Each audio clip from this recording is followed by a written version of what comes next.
NEET ചോദ്യപേപ്പർ ചോർച്ചയിൽ കേന്ദ്രമന്ത്രി ധർമ്മേന്ദ്ര പ്രധാൻ രാജിവെക്കണമെന്നാവശ്യപ്പെട്ട് സമരം ശക്തമാക്കുന്നതിനിടെ CJPയെ വീണ്ടും ചർച്ചയ്ക്ക് വിളിച്ച് കേന്ദ്ര സർക്കാർ. ചർച്ചയ്ക്ക് സമരക്കാർ തയ്യാറാകണമെന്ന് കേന്ദ്രമന്ത്രി ജിതേന്ദ്ര സിംഗ് പറഞ്ഞു. JP നദ്ദയുടെ ഓഫീസിലോ വസതിയിലോ ചർച്ച നടത്താമെന്നും ചർച്ചകളിലൂടെ മാത്രമേ പ്രശ്നങ്ങൾ പരിഹരിക്കാനാകൂ എന്നും ജിതേന്ദ്ര സിംഗ് പറഞ്ഞു.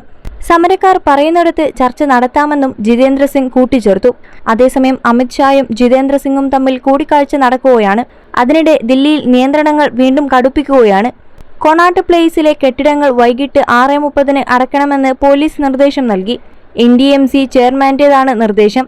CJP സമരം കണക്കിലെടുത്താണ് നിയന്ത്രണം.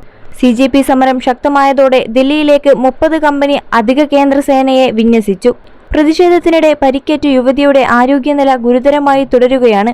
CJP സമരത്തിൽ വിദേശ ഫണ്ട് എത്തുന്ന ആരോപണത്തിൽ NIA അന്വേഷണം ആവശ്യപ്പെട്ടുള്ള ഹർജി ദില്ലി ഹൈക്കോടതി നാളെ പരിഗണിക്കും. 34 ദിവസം പിന്നിട്ട CJP സമരവേദിയിലേക്ക് രാവും പകലും ഇല്ലാതെ യുവതിയുവാക്കൾ ഒഴുകിയെത്തുകയാണ്.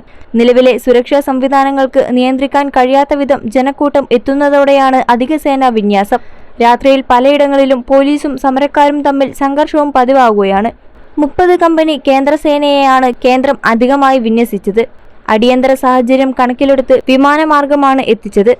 21 ലക്ഷത്തോളം സന്തുഷ്ടരായ ഉപഭോക്താക്കളും 2 ലക്ഷത്തോളം തിമിര ശസ്ത്രക്രിയകളും പൂർത്തിയാക്കിയ മലബാറിലെ ഏക കണ്ണാശുപത്രി Alsalama eye hospital, hospital road, Perinthalmanna.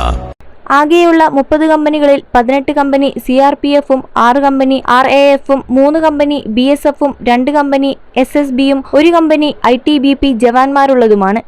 ഇതോടെ പ്രതിഷേധം നേരിടാൻ ആകെ 45 കമ്പനിയാണ് ദില്ലിയിൽ എത്തിയത്. അതേസമയം സംഘർഷത്തിൽ പരിക്കേറ്റ ഛത്രപൂർ സ്വദേശി സാക്ഷിയുടെ നില ഗുരുതരമാണ്. ഇവരുടെ കുടുംബം പോലീസ് നിരീക്ഷണത്തിലാണ്.